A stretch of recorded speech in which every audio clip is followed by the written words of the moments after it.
Je vais en parler au Conseil du Trésor et au Conseil d'administration du Nouveau-Québec. Ça se passera pas comme ça. Arrêtez-moi ça. Arrêtez-moi ça, cette affaire-là. Vous nous coûtez cher à nous autres. Ça n'a pas de bon sens. On a décidé de perturber la bourse, de bloquer l'entrée à la bourse, qui est un symbole important de richesse. On constate que c'est impossible de rentrer, impossible de se stationner.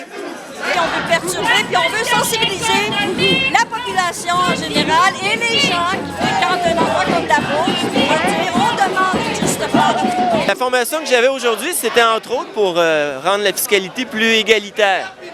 D'accord? Ce que j'entends, c'est qu'il faut prendre aux riches pour donner aux pauvres.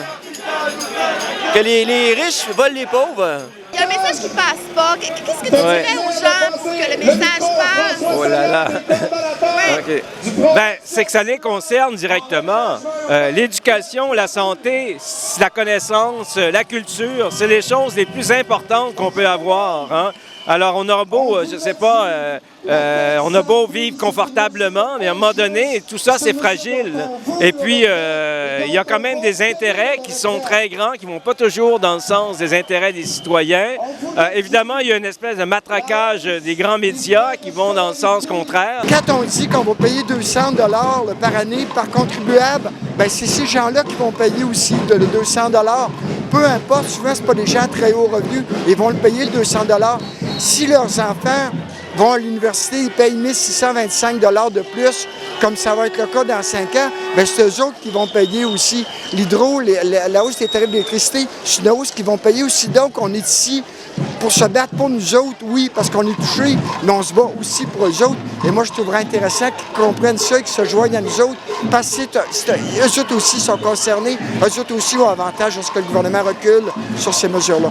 C'est intéressant de comparer avec l'Europe. L'Europe, les Européens font face à des plans d'austérité qui les affectent directement dans leur vie quotidienne, des tarifs de plus en plus élevés qu'ils doivent payer, des services qui sont de moins en moins accessibles, la qualité des services qui baisse. Alors, est-ce que c'est ça, bien vivre? Il me semble qu'il y a une espèce de solidarité. Puis il y a aussi, comment je pourrais dire, des intérêts communs qui sont là, qu'il faut défendre et qu'il faut...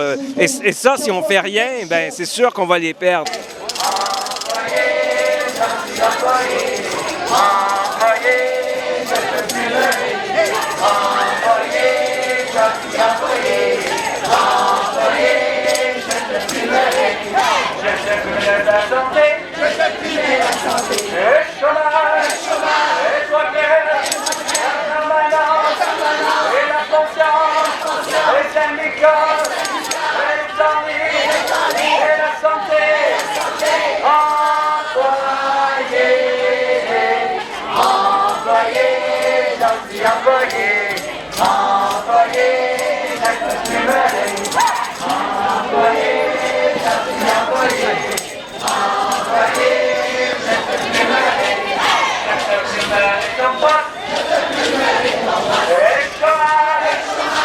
On a reçu un avis d'éviction, l'anti-émeute est en train de se déployer, en tout cas les policiers se déploient actuellement autour de l'hôtel Delta.